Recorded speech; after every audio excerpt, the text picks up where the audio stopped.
Hi, everybody. Welcome back to another Second Breakfast podcast. I'm Andy Roth alongside Phil Duvall. And today we are once again welcoming a guest because there's only so much of unadulterated Phil that I can take. Today, welcome, please, Daniel Carlson, who comes to us basically because he's like a friend-in-law, a very good friend of mine from high school and before, is married to Mr. Carlson. And Daniel is because I like to surround myself with Oh people my who are gosh. smarter and more accomplished than me. He is Yeah, keep going. legitimately Keep going. that's right, the checks in the mail, right? Mhm. He is an actual film critic, uh, Yep. TV as well, I believe. Yes, Uh, sir. all right, well, if you'd like, give us your Can I CV, prove your wait? bona fide, Can I say or hi to the audience for a second? This is no, No. ridiculous. no, No. fine. First of all, Andy does this whole thing. He's like, because there's only so much Phil I can take. Hey, Daniel, whose idea was it to have you on the show? It was Phillips. Okay. Secondly, Andy does all this qualifying. My friend-in-law, because blah blah blah blah. I mean, I'll just be friends with you, Daniel. We don't need to have any qualifiers. We'll just be That's a nice. friends. That's a nice point. I Then like I don't have that. to tell. Then I don't have to tell a really boring story about your wife, who I don't even know. We'll just be Hey, friends. I'm sure she's fantastic, but I'd rather just meet her than tell stories about her. good point. Anyways, Worst person I know. You're on here because you're a pro and we're dilettantes, and we want you to teach us the ways. But first, Okay. tell us about yourself. Tell the Second Breakfast viewing public about yourself, Daniel Carlson. Well, I've been a film and TV critic in my spare time for going on 9 years now. I started out writing movie reviews when I was in college, and I gravitated toward blogging when I graduated from college, and that led to doing more reviews online. I've been the managing editor of Pajiba.com since 2005. I Spell do, that for the viewers and listeners. you bet, Pajiba.com. Uh, Cool. Movie reviews, TV reviews there, and I've written for The Hollywood Reporter. I've got my own blog. I've covered a few film festivals, Comic Con, South by Southwest. Yeah, Can you get me to Comic Con? no, because it's terrible, and I only went once, and I don't ever want to go back. We're going to talk about that off the air. That interests me because I live in the area. I live an hour away from San Diego, and I'm fascinated by Comic Con, by the It's the possibilities. worst. Just watch the trailers online, and it's like being there. It's fine. That's all you're Okay. doing. Can you get me Okay. into South by Southwest? Come on, it's in a couple of weeks. Come on over. Awesome, awesome. That I'm that ready. I'm interested in. I think I would go to. It's in Austin, right? It is. Yes. I want to go to South by Southwest, and I want to go to Butt-Numathon at some point. Yeah. Yeah. I know. The problem but I think the problem is Butt-Numathon is always, well, first of all, they select the people, but I'm always assuming that if I finally apply, they'll let me in because I'm amazing. But the other thing is, I think it's always like the first weekend of December, Yeah, it's right which at the is end of the year. basically like the kickoff of Advent, which is one of the most busiest part of the church year. So it's sort of like, hey, why don't you just go to Texas in the middle of the busiest part of your year? That sounds like an excuse. That's what that sounds like. Right. Nice. Nice. I like you. You could stay. Um, and as far as it being a busy time of the church calendar, dodge that bullet. I know, right? Hey, listen. By the way, Daniel, are you said in your spare time? Is it still in your spare time, or is it your main source of living now? It is still a freelance gig. Okay, okay. We're gonna change that. Okay, Yeah. cool. Yeah. Now that you're on Second Breakfast, I'm gonna send you $1 in the mail, That's- and then that'll be over. indeed. I think to change that we'd have to travel back in time about 40 years to when it was a more viable career choice. So I've missed the boat a little. That's right. The journalism What's degree. funny is, like, for some reason I didn't assume, even though I've read your reviews, I don't think of you as a film reviewer. And then when you said it out loud, I'm a film critic. That's Like, my wonderful. first reaction was, "How dare you!" Yeah. Mhm. I love it when people say, "I've read your reviews, but I don't really think of you as a film reviewer." Well, that's my goal. I want I think- to no, I- strive for I- amateurism at all levels. Nice. One of the reasons we wanted you on the show is I think that we approach it in a very similar way, which is the problem. I mean, the problem with critique, and the word critic, it comes from the judgment. It's a basis of, like, I'm going to look at this and sit in judgment of it, rather than the actual delving into and talking about what interests you or what's good or what's there for people about a movie. And Right. you seem to what I've read of you seems to be like you're a guy who legitimately goes into a movie just hoping to enjoy yourself and saying, like, trying to reap something from it. Even if in the end there's nothing nice to say about it, you still try. I agree, and I think I'd take a slight disagreement with the sitting in judgment. I view it more as an honest appraisal. It's not. Okay. It's not. I want to control the art or I want to issue a verdict on it. It's I want to explore it and see what it's about. Sure. And some people, even in the infancy of film criticism up till today, view it as simply almost like an economic choice. Like you're going to spend $10 or $12. I need to let you know if that's worth your time. Well, I'm going to give it a thumb up or a thumb down. I mean, that's right. the. I think that's and that to me is way too reductive. So I'd much rather see what's there, work on what's good or what's bad. One of the things I love about writing about movies and being a critic is you are forced to daily examine your worldview and what you believe and why. You can't just say this movie's good, this movie's bad. And when I was younger, I would have reactions, but I didn't quite know what I was feeling or why or what these things meant. So I really wanted to dig into it, and it's wonderful, and I love doing it. I love doing it. Awesome, dude. That is Rad. amazing. That's amazing. And as soon as time travel is invented, I will go back with you. We will kidnap Roger Ebert, like, right after he put out his Bonnie and Clyde review, and, Cool. like, put a lot of makeup on you. And then you're set. Right? Does anyone else hear the screenplay that we're talking about right now? Because I hear it. I think we're. I have one question. I have one question about this movie. Will there be hoverboards? Of course. Then I'm in. Yeah, Phil. you're in. Why would there not I'm be an hoverboards? investor. All right. I'm We just could saying, remake I'm Lawrence just- of Arabia, and there would be hoverboards. So true. All right. So today we did decide, Daniel. Assuming this goes well and you're not a terrible co-host, we're gonna have you on again in the future. But one of the things we want to do is we want to single out a specific topic. And with you, you immediately suggested something that I am very interested in, as is Andy, which is heist films. Heist. Oh, really? A wonderful genre that I think is somewhat underrepresented and is just brimming with potential. Although, to be fair, there's only so much. I mean, it's like there's going to be a heist. That's the idea behind it. But we want to talk about heist films. So when I said to you, what genre would you be the most interested in talking about? And the first thing you said was, immediately you were like, heist. What is it about heist films that gets you pumped, man? Like, what is it? Well, before that, Well, weirdly, what? Oh, sorry. Andy wants to say something before that. My bad. What? Just this. And this could lead into what excites you or attracts you to them.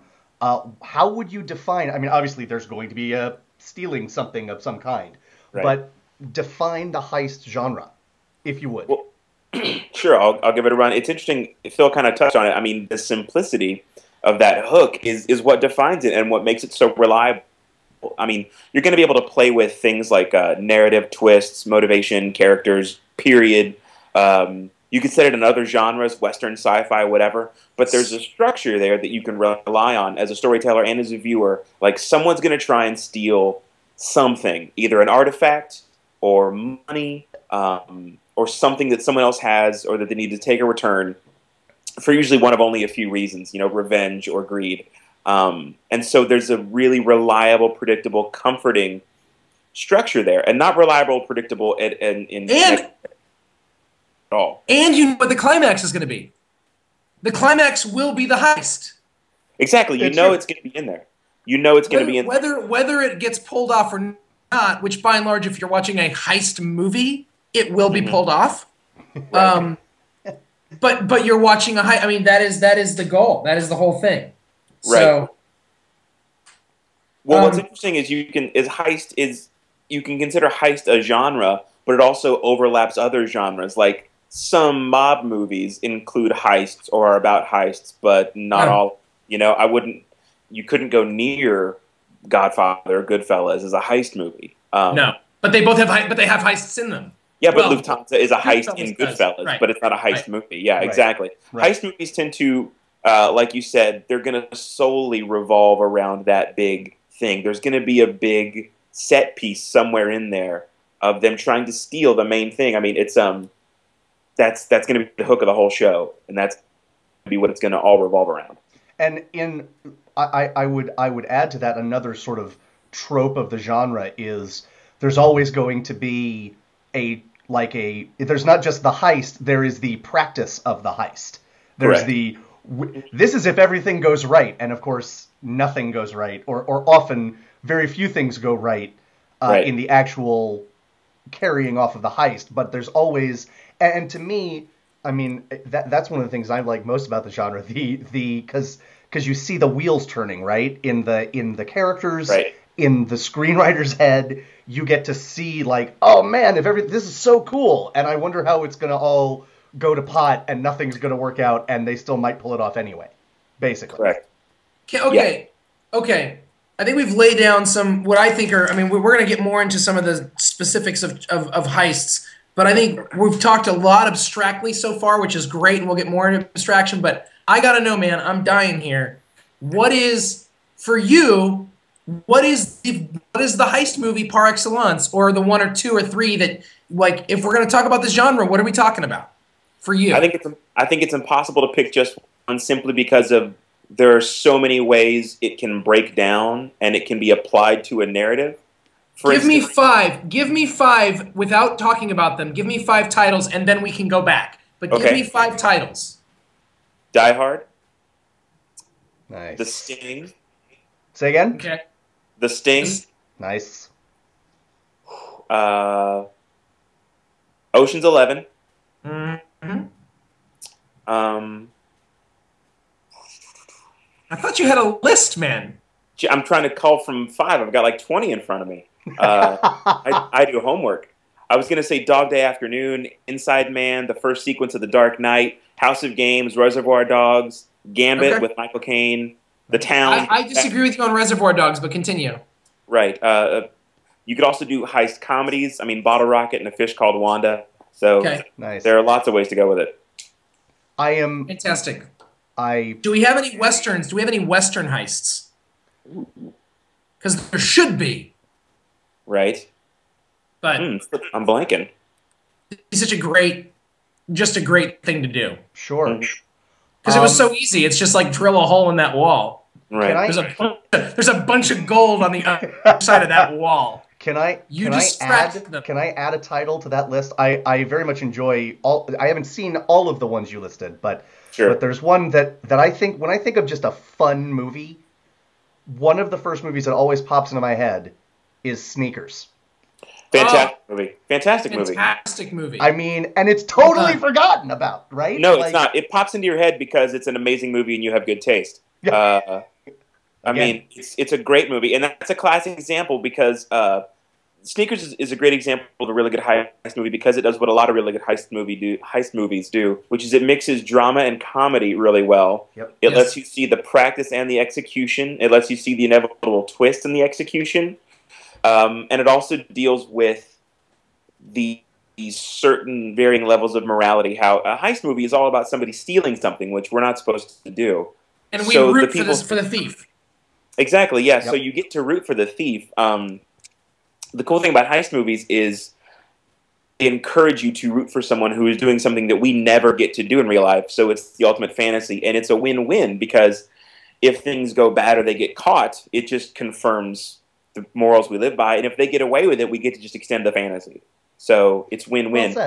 Well said. To a degree, they get to be less rigidly moral than we are, but they can't be super evil. They have to be less immoral than the bad guy they're stealing from. Right. So you basically they put us in a world which I actually find from an ethics standpoint way more realistic than most movies. Which is that they put you in a world where you're rooting between the lesser of two evils rather than a good versus bad. And that actually is much more. I mean, it's how we vote. It's basically how we, and then we convince ourselves that the lesser evil is actually good, and that's how we live that life. Right. It's a way more nuanced view of morals and reality, and it's a lot closer to the daily life that we live than we probably realized. I mean, we all think of ourselves as, most immoral people, but if we're going to do something or excuse a certain behavior in us or other people, we think, well, it's bad, but it's not that bad. That's your typical heist hero. Right. I'm going to steal this, but I'm not going to kill anyone when I do it. That guy's going to steal it and then use it for nuclear domination. Right. Exactly. Plus, again, like this, the hero is stealing something, and that's not good. But he's stealing from a guy that's really mean and took his girlfriend, or he's stealing from a guy who's really bad. So it's okay that the good guy's kind of bad, Why is it okay for Indiana Jones to steal that ancient artifact at the beginning of Raiders of the Lost Ark? He's going to take it back to the museum. Putting it in a museum. Yeah. Yeah, but I mean, someone points out he's the worst archaeologist of all time because he steals this thing from basically a living. The whole site is basically a living museum and archaeological find, and he destroys the entire thing to find this little bit of Accidentally. gold. It's not like he went there and like raised it. He's like, I got the statue. I'm burning it down. And also, it's a museum where every single visitor would die. I mean, Yeah, good point. Have you been to an historical museum? That's kind of how it feels. I wouldn't mind a couple of blow darts and maybe a big giant ball at the last museum I went to to keep things lively. Nice. Agreed. Fair enough. I like something that I think is interesting about the genre is that you get like for movies that even if they're really, really excellent, like expertly made movies, like for example, The Sting, which is it's airtight and just perfect. Mm-hmm. There's still sort of like a frothiness to them, and Right. and even though that's the case, you get huge stars to be in them. I mean, and something we've talked on this podcast before about the different sort of styles of acting, personality versus sort of chameleon, if you will. Sure. And the heist genre, I think, allows, because as you said a minute ago, you know, we root for the less bad guy. We enjoy rooting for, you know, the charming rogue, right? Right. Well, there's no movie star who doesn't like playing a rogue. Exactly. Right? You get to have more. I like playing a rogue. It's true. That's true. But you know who's not a big fan of my roguishness? Who's that? My wife and all the people who have to talk to me on a regular basis. That's what's fair. funny. Rogues are adorable so long as you don't actually have to interact with them in any way, shape, or form. Think about Danny Ocean. Like, what an incredible pain in the ass Danny Ocean is. And the only reason he's bearable is, one, he's gorgeous. Oh yeah. And I mean, no one alive looks better in a tuxedo than George Clooney. And two, because he's less obnoxious than all the people around him. Mm-hmm. That's the only reason. But his wife in the movie can't stand him. Well, yeah, he left her and he was a criminal and stuff. She probably had issues. Speaking of which, I would just like to say this, okay? Ocean's 12 is the greatest heist movie of all time. Okay. That's the first time that sentence has ever been uttered. Yeah, it's terrible. And I don't mean it. I just wanted for that sentence to be brought into the cosmos. And now, like some butterfly, it's like some butterfly in Africa bleeding its wings is going to create a typhoon in New England. That's sort of what happened. I just said that. I think you just killed a baby. A baby just died because you said that. That's terrible. Right? An angel just lost his wings. An angel lost his wings. An angel was just sent to hell. That's what I just... Attaboy, Clarence. You lost your wings. Ocean's 12 is its own barrel of crazy because they wanted to make a movie about hanging out together. Right. So it's not even a narrative. Oh, what's funny is they made Ocean's 11, which I think Ocean's 11 is, at least to my mind, I won't say greatest. When I think of the movies you listed, Ocean's 11 is my favorite to watch. It is one of the most watchable movies that of my lifetime. If it was on right now, I would hang up and go watch it. Sure. And the funny thing about it is Soderbergh and Clooney were hanging out and saying, God, look at the cast of Ocean's 11, the original. Like, they all wanted to just hang out and make a movie, but they didn't actually focus on making a good movie. What if we focused on making a good movie? So they did. And then Ocean's 12 is basically they just wanted to hang out again. It's like they fell into their own... I think Ocean's 13 is quite good, though. 13 is okay. It's more of like a mediocre heist flick. The thing about 12 is, I always remember there was this line that Gene Siskel used when he would talk about movies. He would think, is this movie more or less interesting than a documentary of the cast having lunch together? And Ocean's 12 is basically just that. It's a documentary of the cast having lunch together. So it's almost impossible to judge as a narrative because it's not even trying to be that. It's like collapsing that distinction. It's just a movie about being in a movie. And the entire thing is a fake out. Like, yeah, they took at the very end, he's like, off screen, they apparently were like, we're going to have to put on an elaborate show. So the whole movie is just a ruse for you. So you're like, well, that was right. Is that the one where Julia Roberts pretends to be Julia Roberts, or is that 13?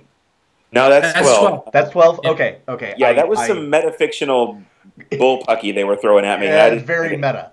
Yeah. Yes, yes, indeed. And I was like, I don't know what I'm watching anymore. Yeah, Very it weird. felt. The problem is, it felt way too smug. Like it was. It was okay to be cutesy with 11, where they would But say, they tried to make it artsy by putting it in Europe. Fail. "Yeah, Not artsy. Even I'm also fascinated. I guess my entry into the heist genre, based on the movies you said, other than The Sting, which I have not seen in a very long time. you're so good." I think my entry into the genre, or my entree into the genre, is actually a pair of mediocre films that came out, I think, the same year. Okay. Heist and The Score. The score sucks so hard. Yeah. Oh my god. I shouldn't say it's That mediocre. movie is It's terrible. But I've watched it more than once, and Here's it's not. Yeah, it's terrible. I'm gonna interrupt you real quick, Phil, to make this point about heist movies in general. I agree with you. The Score is not a good movie, but perhaps because of the simplicity and the sort of the It's comfort watchable. of it, like heist movies, I can't think of a truly unwatchable heist movie. Yeah. And The Score might be as close as I would come, and that is a completely watchable movie. It's completely watchable, and it's For me, anyway. I mean, Daniel, partially because there's so much in it that, like, Brando, I think it's his last performance. He wouldn't even he took the role, but then refused to speak to the director the entire time. He hated Frank Oz, which makes, like, it's just ridiculous. And what I find fascinating is what Andy said when we were talking about actors who have a personality rather than do play into characters, or who showboat or whatever, rather than get into characters. The Score has the actor of our time who I think actually walks that line more perfectly than anyone I can think of. Is he a character actor or a personality actor? I think that's Edward Norton. I think Edward Norton somehow manages to be Edward Norton on some level, but he made himself famous in Primal Fear, playing three characters, and he made himself famous, and then he does that, and I mean he capitalizes that on that in The Score, where his character plays another character, and I think that he is. There's just something fascinating to me about Edward Norton. Like, is he a character actor? Now, by the way, I recognize we're getting off topic here at least a little bit, so we won't stay on this for very long. Right. But I am at least interested in, like, the idea that Andy brings up, that a lot of times these heist movies are more showpieces where actors can kind of show off and be fun. Right. And I feel like Edward Norton doesn't do that with it. He still finds a way to be something else. Like, I don't know, Edward Norton. I guess my point is Edward Norton. I don't know. Yeah. Well, I think Whatever. Shut up. I don't know. Daniel, do you want to respond to yeah, that? I was thinking that I agree, obviously, to an extent. Though, in terms of The Score, one of the things that really took me out of the movie was Edward Norton plays a thief who goes undercover as a mentally handicapped person, as a janitor, to sneak into a facility so he can break in or something. And he flips back and forth between his regular persona and his mentally handicapped persona fairly easily. And it's really weird and unnerving to watch, and also instantly makes you realize how much of a cheap trick that is. So any film where a person is playing someone with a disability or mental disorder becomes that much harder to take seriously. That doesn't bother me from like a postmodern perspective. I kind of think that's fantastic, because it makes you be like, it does, because it makes you, it's almost like meta commentary on, like, oh really, you thought it was an Academy Award winning performance when Sean Penn was I Am Sam? No, it's just a funny. No one thought that. That was just an embarrassing train wreck of a movie. But I think he got nominated for things for that. He did. he probably did. It's the world. Got nominated a little bit. Fall out all the time. He got nominated a little bit. Nice. He got a couple of award nominations himself. I was thinking about what you said in terms of showpieces versus more straight approaches, and I think honestly it depends on the genre you're trying to execute. Obviously, something like Ocean's 11, which is going to have some drama and suspense, but ultimately be more of a lighter drama with some comedic elements, is going to be more of a showpiece. But something like Thief, a Michael Mann movie from the early 80s. Yes. Which, Yes. I is think it was his first full-length movie. It is, yes. Is not going to be that. and that's where you want an actor who sinks into that role of just a sad man trying to get out, things like that. So it depends on how you want to execute it. And one of the great things about it is Heist as concept is so flexible. You can easily apply it to both and get tons of mileage in totally different ways. Like Sneakers, fantastic dramatic comedy, and yet, you know, like I said, Heist, or like you said, Heist, Jackie Brown. You can go. Oh, good go call with Jackie Brown. How did I Yeah. forget that one? My boy, Tarantino. Jackie Brown, Tarantino's best movie. That'll be my indefensible position. But yeah, I think. And listen, I don't agree with you even a little bit, but it's a phenomenal film. Like that's a great thing. That's a great way to be wrong, Daniel, because I'll never get angry about it. Like you're wrong in a way that I love. I'm like, oh wait, you just picked a different movie than me. And Wrong honestly, where people are right. It's weird. I'm just wrong. He'll get angry when people are right, but they don't use exactly the same words. So that's actually right. No, that's actually true. Yeah. I get really furious. I get really furious when people come to the same conclusion as me for completely different reasons. I'm like, how did you get here from there? That's stupid. That's nice. Nice. Well, okay. I remember back in the day when I was a Red Sox fan, when had been living in Boston. It was before I reclaimed my Southern California roots, but I had just moved out here, and I went on a date with a girl, and it was one of those things where it was the worst date. First of all, it started at 5 o'clock in the afternoon. Awesome. And no time more romantic than. No. She set it up. She didn't want to. I realized I shouldn't even say retrospect. I realized while we were on the date, she had no interest in going on this date with me. And I had been hoping this was going to happen, and then when like literally within 5 minutes of it starting, I almost was like, "Why don't we just not be on a date?" Just bail. Because I think you're beautiful, and I really wanted to go on a date with you, but within 5 minutes, I'm like, if this ain't going to work out, I have got zero. I'm not invested emotionally. I could just go do other things. I had a friend down at a baseball game. Anyway, so this was one of those people where, have you ever had an experience with someone where you agree on everything? But but no, it doesn't matter. So example, like I was like, oh, you play the guitar? I'm learning how to play the guitar. And she was like, yeah. I was like, oh, cool. So what kind of stuff do you like to play? She's like, I'm learning a lot of Beatles songs. I'm like, the Beatles have been my favorite group since I was 14 years old. And she was like, okay.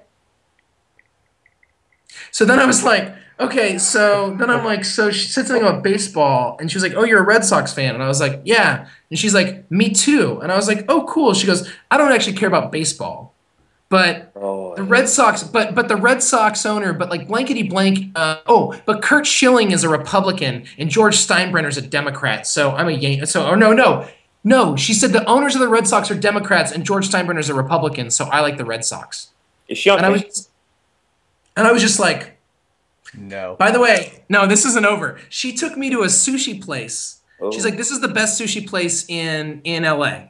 So we get there, and first of all, there's a B rating on the wall. They have A, B, and C ratings based on health. You're already done. You're already like, oh, that's a lot of raw fish. And I'm like, so what do you like? What do you like, you know? And she's like, oh, I like this thing and this thing. And they're all fried, like tempura things. And I was like, oh, do you want to get like some ahi, like some tuna? She's like, oh, I don't like raw fish. So that's the kind of, we agreed on, oh, I love sushi, but I don't actually like sushi. I love the Red Sox, but I don't actually like baseball. I love the Beatles, but we're not going to actually connect about this. And I was just like, let her go, man. That's amazing. Oh, it was, yeah. When I was like, I dropped her off before the sun went down. Nice. I'm guessing, but I'm not saying that to be mean to her. She probably went on a better date as soon as I probably dropped her off, and then she went on a better date with someone who was much more suited to her. Yeah. And God bless her. I hope she had a great time, man. I really do. A conservative person who likes fried fish. Because she didn't have a good time with me. Nice. Oh, buddy. So my point is, if you're not gonna, my point is, I'd rather you disagree with me on the best Tarantino movie than agree with me for the wrong reasons. I almost forgot how we were taking a walk around the block, but we got. This is what it's like to be on a show with me. It's a total disaster. Welcome to my world, Daniel. I was almost going to bring up my bad date stories, but then I was like, what about heist movies? Why are we here? Wait. We started here. We're now here. Let's what is a heist movie? We talked a little bit about the ethics behind it, which I think to me is actually the most fascinating thing, but we hit it first, which is why we're rooting for a bad guy. And I think, I mean, we could get into that, and I think we could talk about that for hours and hours. But I'm interested in what you think specifically. I mean, we've talked a little bit about like the definition of a heist movie, but there are movies that you mentioned that I don't consider heist movies personally. Sure. Because not because so for instance, you mentioned Reservoir Dogs. Right. And in my mind, it's not a heist movie because the climax isn't the heist. Even though I recognize that the heist, the diamond heist, is the setup for the film. Right. And so there are movies that are not like that for me aren't heist movies because I need to have like that's why Ocean's 11 is almost like my ultimate because the last half hour of the movie is the setup and the execution or is the execution of this event. Right. So you prefer more rigidity to that structure. Like you want there to be a definite ABC build. There's got to be a big showdown the last 30 minutes where they're trying to steal something. I think what you just said about like you prefer a more rigid structure is pretty much true about me on every level. That's how I prefer things in general. So yeah, I mean, I think so. Yes, heist movies. Yeah, I think that's right. I think I want it to be because you even said at the beginning there's something comfortable about what you're going to get. Totally. I feel you. I understand that. The Town. We haven't mentioned The Town yet. The Town's on my list. Really good heist flick, you know. Really good heist flick. Absolutely. Interestingly, and viewers and listeners, you will have to put up with the fact that the three of us have lives when we're not on camera. We were talking about a movie, The Winslow Boy. That is a courtroom drama where you never go into the courtroom. Yeah. But it is definitely a courtroom drama. So and Phil, do you love that movie?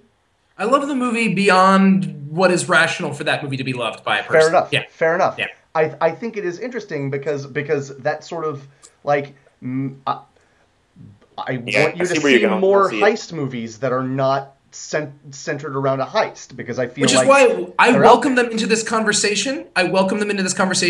And they fit a lot of the things, but they're not the first things I think of when we talk about heists. Right. Sure. So Andy, what introduced you to the like when we first said like when I said Daniel wants to talk about heist movies? What was the first thing that came to your mind? Sneakers. Okay. Sneakers. So good. It's like a movie made of chocolate and peanut butter. Like it's better. It's amazing. I have a story for you. That will make you like it more. This is about a date. I don't know if we have time. Listen, you just don't forget that you're still a guest host. All right, don't get all for now, Daniel. Just for now. Just for now. He'll edit it out anyway. By the way, do you realize, Andy, that soon enough I'm going to be replaced by Daniel Carlson, and then you're going to be replaced by Andy Blumberg, and it's not even going to be our show anymore. That's true. But who makes more money in baseball, the players or the owners? Huh? That's true. That's true. I didn't know we were going to own it. I thought they were just going to replace us. I will make you like sneakers more. I'm not sure how that's possible, but Phil, I'd love to see you try. Dare you. When I was a senior in high school, I started taking German. Okay. And my German teacher had a poster of Sneakers, a German version of the poster for the movie Sneakers on his wall. Awesome. My German teacher's name? Yes. Werner Brandes. Shut your dirty mouth. No. And the reason he had a poster on the wall is because the writers of Sneakers were his high school students 20 years before, and they named the character after him. My name is Werner Brandes. My voice is my passport. Verify me. Boom. Roasted. First of all, A, I do love it more now. B, I'm not wearing pants. So just go with it. That's an amazing story. That's awesome trivia. That is. I had just put on pants so that I could take them off. That's fantastic. But the funny thing is, he would never. Good. The funny thing about the guy is he would never admit. He would never admit that he was. He would never admit that it was about him because he thought for some reason that would mess up. Like he thought that for some reason, like there was going to be legal issues if he acknowledged that they had taken his name. No, even though they were his students, his name was Werner Brandes. He had the poster in his room, and I was like, "So they named the character after you?" And he was like, "Oh, I don't know." And I was like, "Come on." Herr Brandis, clearly, Was my he voice- Bronson Pinchot from Perfect Strangers? I don't- Also, there's no I- legal issues unless he brings them up. He would have to press charges. What legal issues? That's true. That's true. My voice is my I know. passport. I doubt he's even still alive. This crazy immigrant. He's wrong. I think the movie, I was looking up heist movies, and I think the movie that introduced me to heist movies, Right. this is not a good movie. Can't wait. Is it The Score?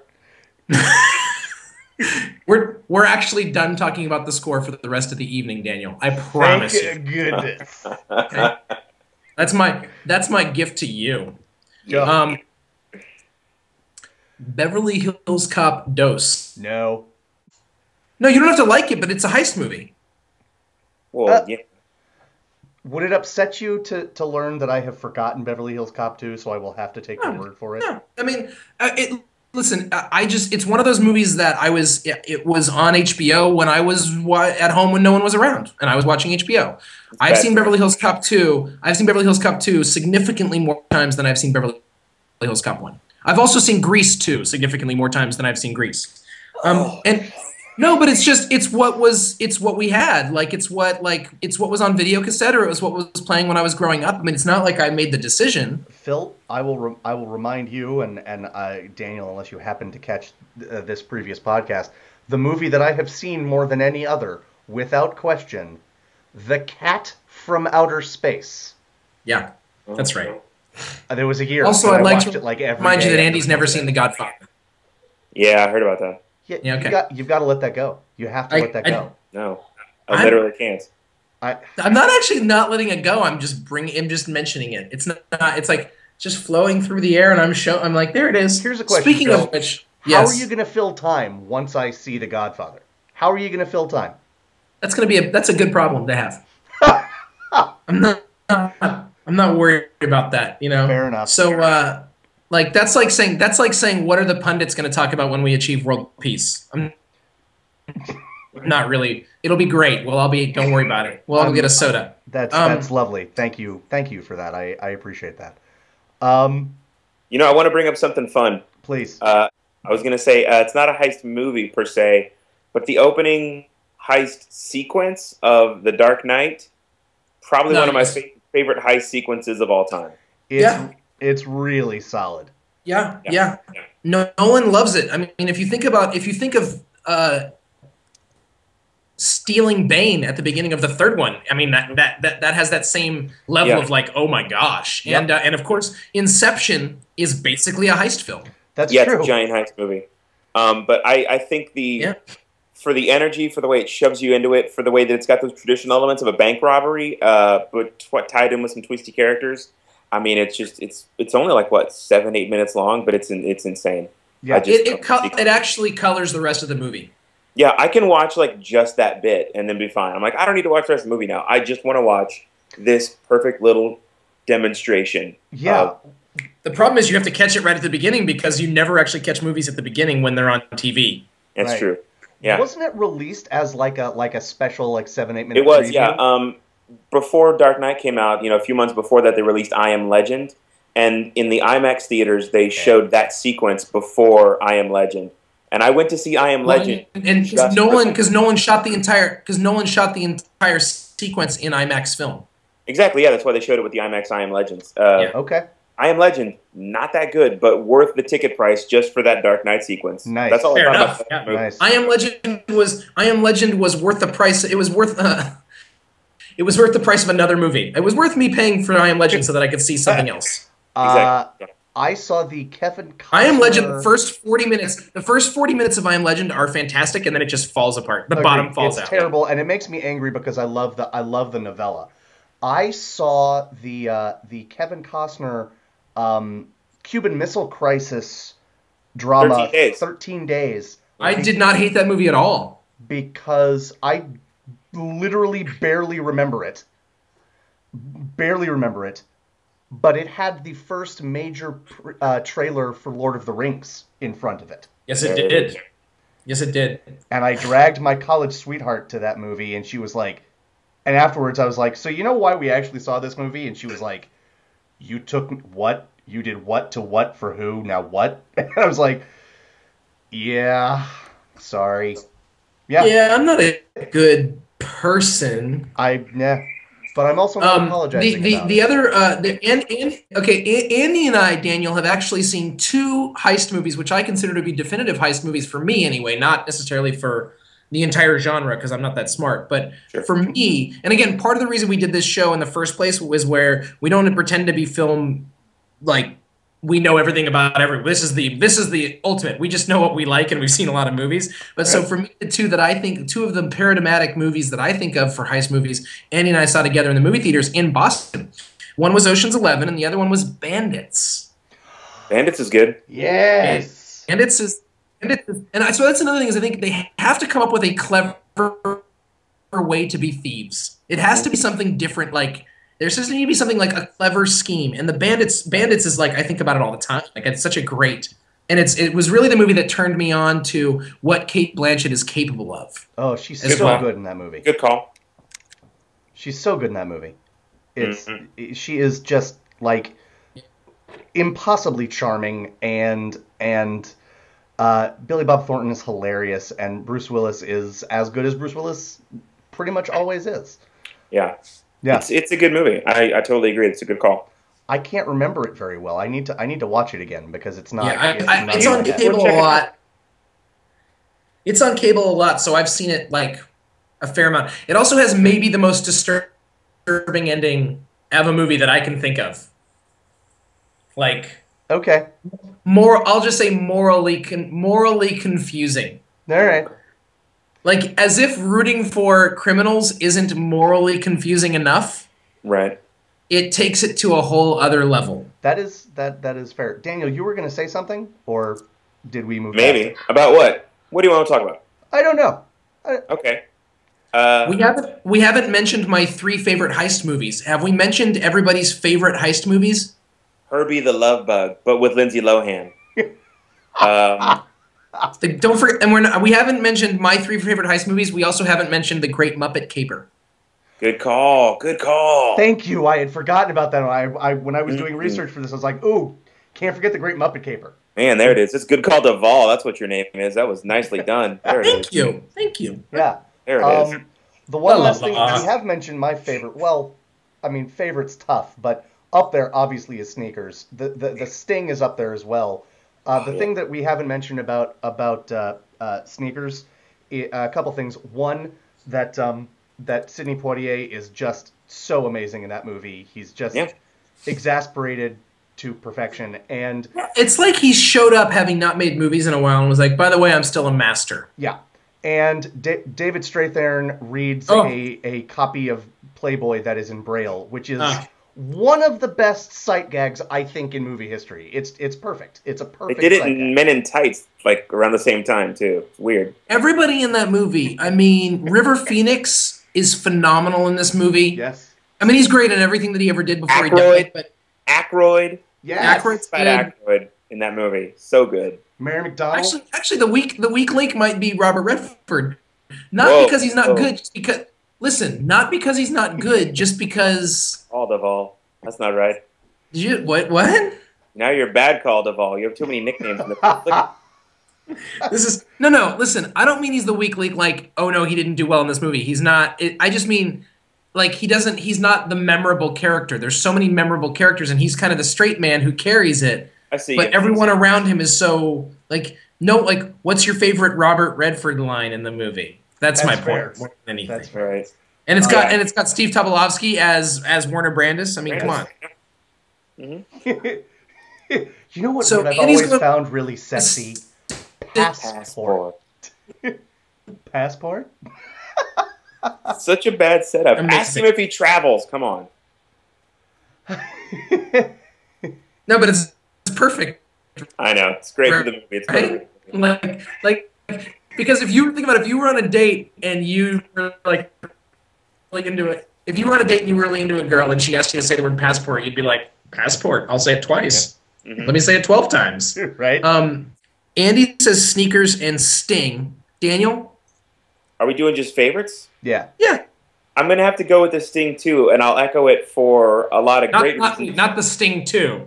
Yeah. Oh God. Good call. You mean the Sting Sting? too. You mean the Sting as well? Nobody I means the also Sting would too. like to show my support for the movie The Sting. Period. Next sentence. As well. Yeah.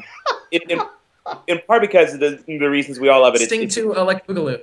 It's a great movie, a great cast, great story, great music, great throwback. But also because that movie always reminds me of growing up. When I was probably 11 or 12, my dad started to realize I was getting more interested in movies, and he made up a list. And every time he thought of another movie he wanted me to see, he would say, add it to the list. And it was mostly filled with stuff that was around the last time he saw most popular movies.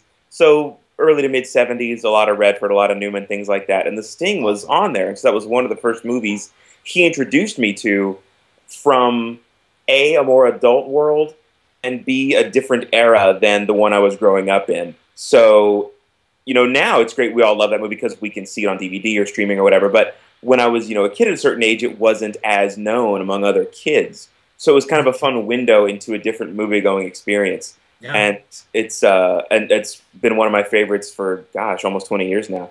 I think Redford and Newman just crush it in that. They're fantastic together. Amazing story. Robert Shaw. That's what I was going to say. Such a good bad guy. That's a wonderful story. I really like that. I have to say, I was hoping you would say your dad started to notice that you were becoming more interested, and I wanted you to finish that sentence with grifting. Exactly. Yes. What about the grifters? Yeah. It's true. It's interesting. My dad was actually an old black man from a small town in Illinois, and he taught me the grift. So I've been on the run ever since. I shouldn't even be doing this tonight. This is a stupid idea. Showing my face. Prank caller. I did it for the love of the movies and for Good Call Duvall. So many other good heist movies. I'll tell you one. I got to go. I love Sneakers. I've got to go Oceans. I've got to go. I'll tell you what. I don't know if we mentioned it, and I kind of count it as a heist movie because it has your climactic heist scene. Out of Sight. Nice. Really good movie. Yeah. Really good movie. I think it's one of Soderbergh's best, if not his absolute best. Yeah. I agree with that. Great movie, great story, amazing structure. You root for your criminals, but they're your kind of likable criminals. Yes. But just fantastic. Yes, totally. Mm-hmm. Okay. The Grifters, Phil. Well done. That's a really. Oh, Grifters, great call. Good movie. Good movie. Yeah, haven't seen it in a long time. Saw it when it first came out on video. Haven't seen it since. Great Again, back in my John Cusack phase. John Cusack, Angelica Houston, and Annette Bening. You're not gonna. And a young Jeremy Piven as well. Got a bit part. Oh wow! Well, he's in every John Cusack movie. When I say John Cusack, I mean John Cusack, Jeremy Piven. Yeah, that's the deal they made with Satan. So. It's true. It's true. By the way, if you were going to make a deal with Satan, I'd want a better career trajectory than John Cusack's. Oh, it's true. I love John. No, but I mean, he started at the top, and it's like now, and then now he's making 2012. So I mean, whatever. Did Identity not do it for you? Really, that one didn't win you over. I didn't hate Identity. You should have. That makes one of us. There are things in it. There are things in it that interest me. There are things in Identity that interest me. Let's put it that way. I mean, specifically, well, let me just narrow it down for you. I love Pruitt Taylor Vince. Fair. Is that a real thing? What is that? Is that a person? That's the main guy. Nope, that's not a thing. I love something that doesn't exist. Oh, yeah, that guy. Okay. Yeah, come on. You're a film reviewer. Come on. He's a total that guy. He's great in Nobody's Fool. He's great on Deadwood. Yes. He was in Heavy. He's just good. Yeah. Okay. My three favorite heist movies. Which we haven't mentioned yet? How is that possible? Go ahead. Well, maybe I'm just going to say my two. I thought I had three. Maybe I only have two. What are you looking at right now? My list. My list. Here, I'll put it right here so it looks like I'm looking at you guys. That's great. That messed everything up. All right. My two favorite heist movies that haven't been mentioned. Sure. Okay. Yet.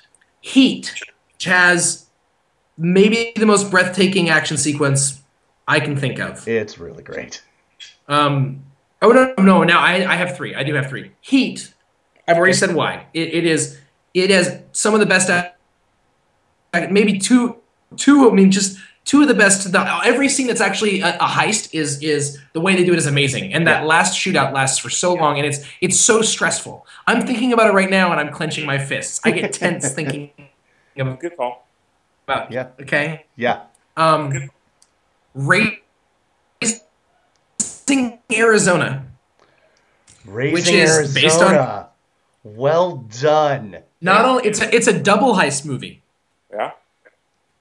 Because the main characters kidnap somebody, and then there's actually the climax is centered around a bank robbery. Okay, and finally, quick change. Hang on, because that's the Winslow Boy heist movie that I've been waiting to see. The climax is not a heist. The beginning of the movie the Bill is Murray. But the beginning's a heist, and it's such a cleverly done, beautifully done heist. That is true. It's still a heist movie. But you're right. It is. Quick Change is Bill Murray's stealth movie. It's the movie that, for some reason, most people haven't seen, and yet it's nearly perfect. I love it. It is a nearly perfect film. Flores de los Muertos. I think there's It came out between Ghostbusters 2 and Groundhog Day, so it was kind of a valley for him. So. But it's seen as a valley, except that it's actually an artistic triumph, by all means. Yeah, that's why it's stealth. Think there's a lot of competition for that corner. I love that movie. He's an animal. He's an animal. Is that Randy plane? Quaid in that movie. Randy Quaid, Gina Davis, Bill Murray, and Jason Robards. I mean, all knocking it out of the park. Just a stellar film. Yes. That movie grows in my estimation the more I think about it too. And I mean, we mentioned Heist, and then off camera we were talking before, but I think, Mamet gets a shout out because he's made so many heist movies. Because Heist is a heist movie, Spanish Prisoner, House of Cards, or House of Games. House of Games. Spartan, kind of. It's about stealing a person. He wrote Wag the Dog, which is not a heist movie, but he co-wrote that, but it's a really good movie. Mm-hmm. But it's kind of a heist movie in its own right. He's really interested in the old bait and switch. He's interested in the sleight of hand technique as a movie trick. There's friends that. With Ricky Jay, so sleight of hand's big. Love Ricky Jay. Indeed. By the way, what was the movie I was going to say? I had another one. Oh, it's gone. Forget about it. Never mind. Okay. Hey, I'll tell you one that you might want to check out. It was, streaming on Netflix a while ago. It might still be Gambit with Michael Caine and Shirley MacLaine. I've heard of this and haven't seen it. Yeah. It's cool. It's interesting in that it plays with the idea of, like you were talking about, the planning versus the execution of a heist. Mm-hmm. And so much of the movie is a hypothetical planning, like a huge chunk, way more than you would make today. It's like structurally bonkers how much of it is just a fake out. But and it's supposed to be kind of cool. Michael Caine is an operator trying to steal this thing, and he recruits Shirley MacLaine to be kind of a helper. And in his mind, she's going to be cool and sexy and help him get away with all this stuff. But she turns out to be, brassy, hilarious Shirley MacLaine from the mid-'60s.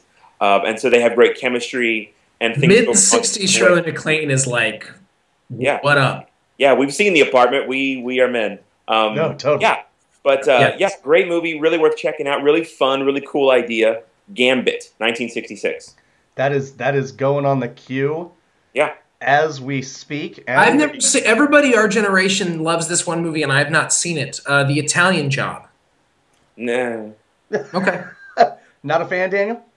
No, he loves it, Andy. It was his favorite movie ever. Sorry. You know what? No, I've never seen it. I don't want to step on any toes. It just... No, not really.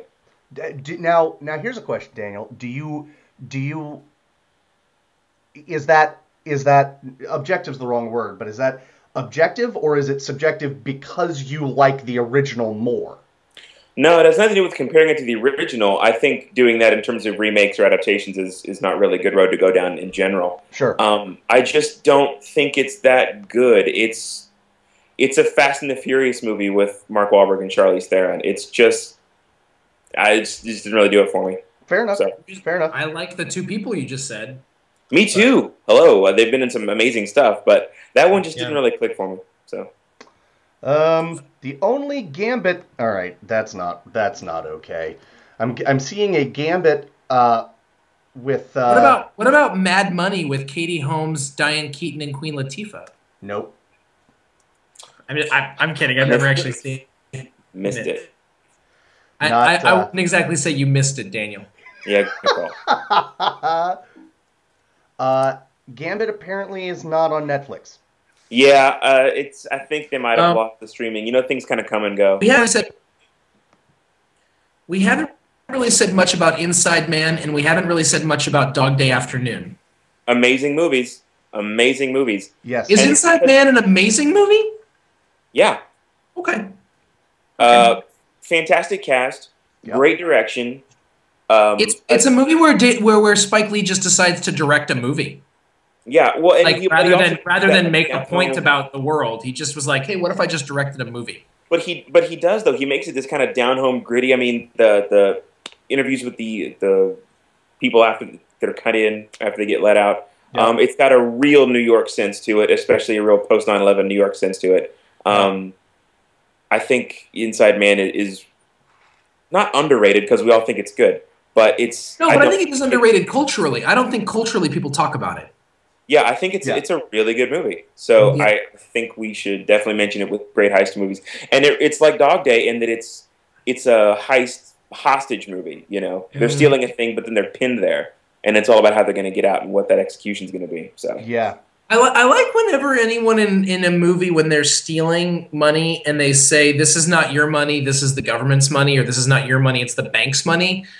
It's like, yeah, except you're still ruining my day. Right. Like, you're still putting a gun to my head. Right. And I first of all, anyone waiting in line in the bank is already an unhappy person. Right. I don't even know anyone who does that that's under 60. So that's true. That's true. Heist movies will now be cyber terrorism because like banks.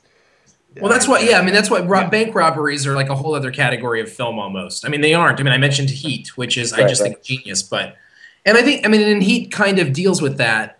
Are there any really good? What do you call it? What are those trucks? Like armored cars? Are there any good armored car movies? Well, Armored is not a good movie. No, that's why I said good. Yes. So no, the answer is no. Also, it's interesting. That's it. We're done. Okay, good. I guess we're done. And I know it's not a heist movie, but since we mentioned Sting, like there's something we need to say the words Butch Cassidy and the Sundance Kid out loud. It's not a heist movie, but they do spend their time perpetrating heists. I mean, they're robbers. That I think is almost more. Daniel's just like annoyed that I brought it up. He's like, whatever. No, it's an amazing movie. It's an amazing movie. It's just your typical 70s downer postmodern Western. I mean, it's amazing, but I wouldn't call it a hype. How many 70s downer postmodern Westerns are there besides that and McCabe and Mrs. Miller? True. But take away Western and then you're 70s downer and postmodern, and that's everything. So that's just everything. Which started in 1967 with The Graduate. Ugh. To be fair, I don't think I can throw up. I don't throw up enough about The Graduate. Okay. Hush your mouth. Bad call, Duvall. Here's the deal. We're not talking about The Graduate right now. Here's the deal. We're talking about heist movies. Terrible Any movie. decade that has two downer postmodern westerns, like I feel like you're saying like there are only two downer postmodern westerns in the 70s. I feel like that's probably more than most decades. Am I wrong about that? No. Well, the way Hollywood works, I'm surprised they didn't come out the exact same year. That's fair. I want to go back to Dog Day Afternoon because that is a movie that cannot be talked about enough. It is, Great. and I actually think we might end on a discussion of Dog Day Afternoon because it is a beautiful movie, really on every level, and there's so much going on. There's like the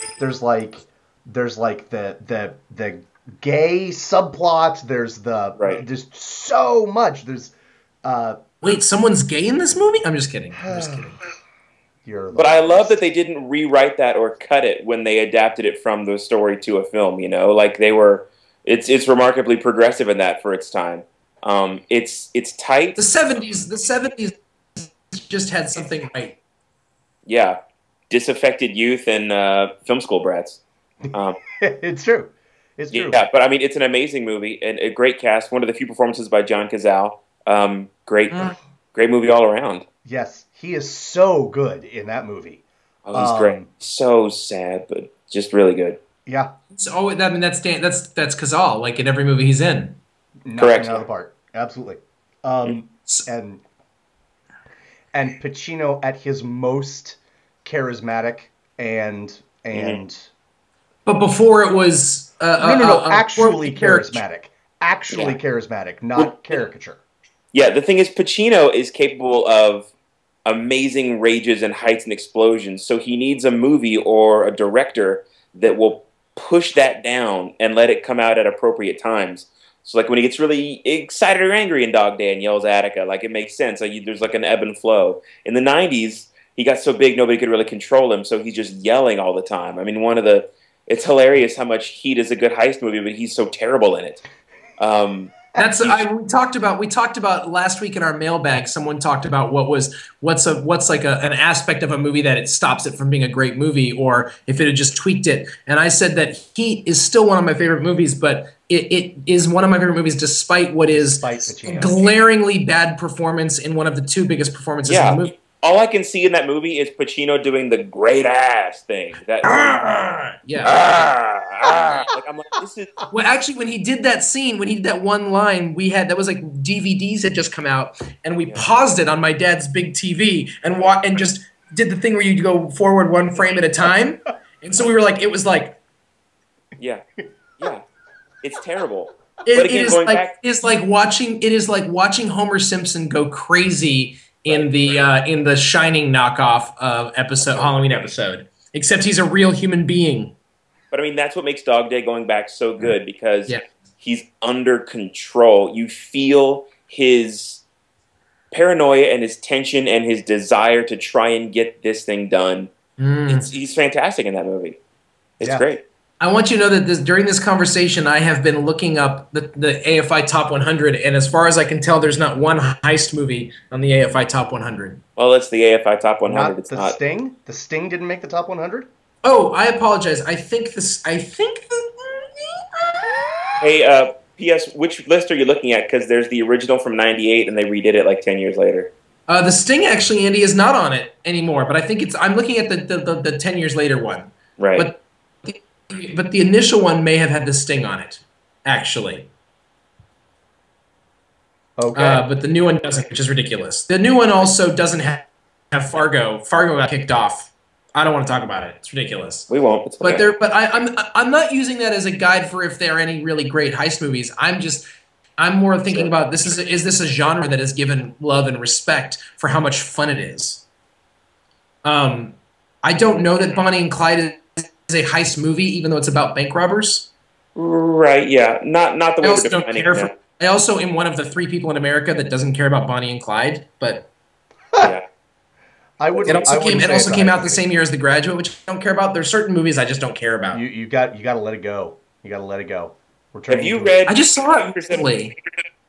Sorry, Daniel, go ahead. Have you read Pictures at a Revolution, the Harris book about 1967 and the change from old Hollywood to new Hollywood? No, I'm not. Very good. It might help you contextualize things. I'm not asking you to dig The Graduate, but it's a fantastic book about what goes into making some of these movies and the transition from old, more ungainly stuff like Dr. Dolittle to a newer, tighter, leaner, more forward-thinking Hollywood type of movie. So just reminded me of that because, I mean, Bonnie and Clyde's on the cover. It talks about The Graduate as well. Sure. I mean, I know Bonnie and Clyde, when I took a film class, so junior year of high school and then senior year of high school, and then took film classes in college. But in junior year of high school, I mean, we watched Bonnie and Clyde. I mean, I know that it's like fundamental, like it's one of those movies. Maybe I'll like it now. Maybe I didn't like it when I was 17, but I'll like it now. Maybe I'll see it as an. Sure, I guarantee you might have a better eye for it. But I mean, also watching stuff in school is like reading books in English class. It's guaranteed to just kill all the right. stuff. Here's a book you would have liked if you experienced it any other way. When I was a teacher, I showed my it's Scott Pilgrim vs. the World and Night of the Living Dead. So you are incorrect. So Sure. One of those the is exception good. that proves the rule. I'm sorry. Which one of those isn't good, Daniel Carlson?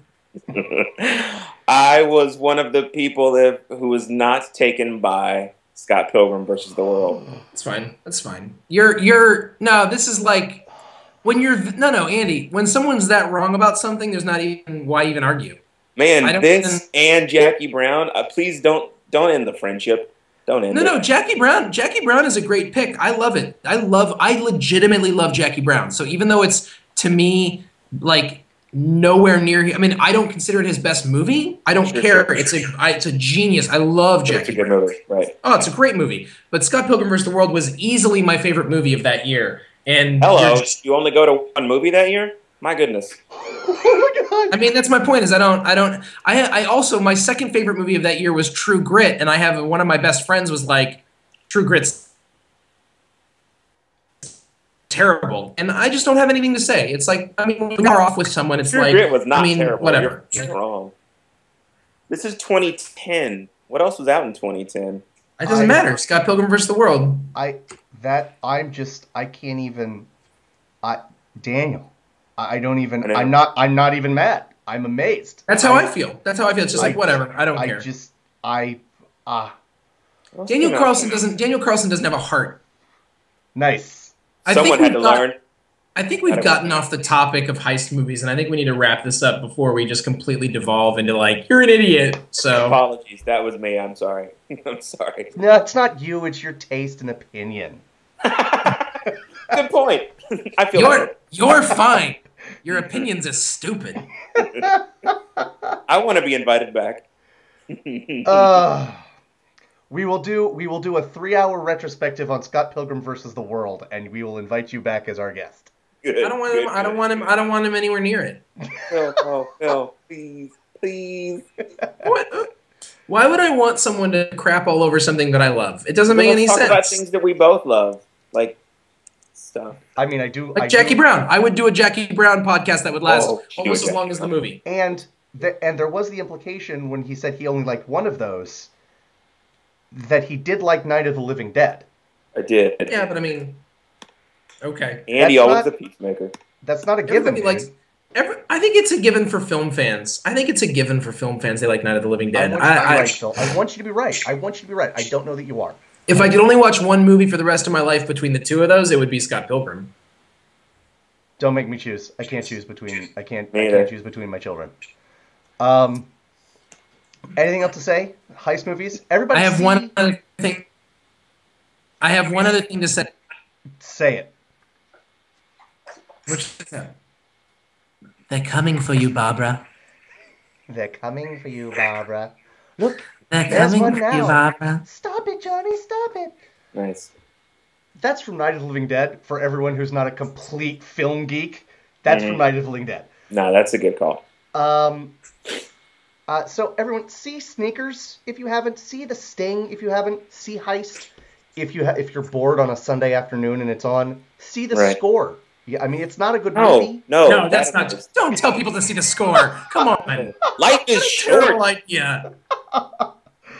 Well, why do you hate people? Basically, what we've done here, ladies and gentlemen, is all three of us have been terrible people at various points in this podcast.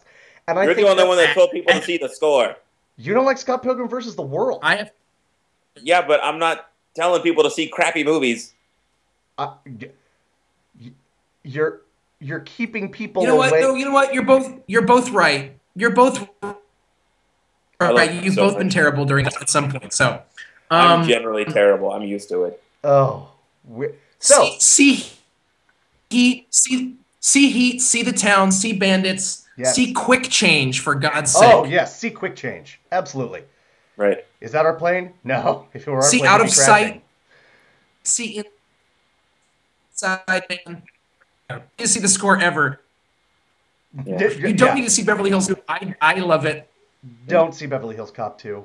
I mean, there's a lot of good stuff in it. That's all I have to say. There's a lot of good stuff in it. There's more bad stuff. I mean, you just described my childhood, but it's still my childhood. Wow. Wow. There's a lot of good stuff in my childhood. Probably more bad stuff, but whatever. It's what I got. So what am I going to do? Well, disavow it? Now that we've reached our quota of pathos for this podcast, I gotta go call my therapist. I'll talk to you guys later. Me too. This has been a retrospective on heist movies and why they are awesome. This is the end of our Second Breakfast podcast. I'm Andy Roth alongside Phil Duvall and our very special guest, Daniel Carlson. Thanks to Daniel for being here. And everyone, arigato, Daniel. We'll see you again real soon. Bye-bye.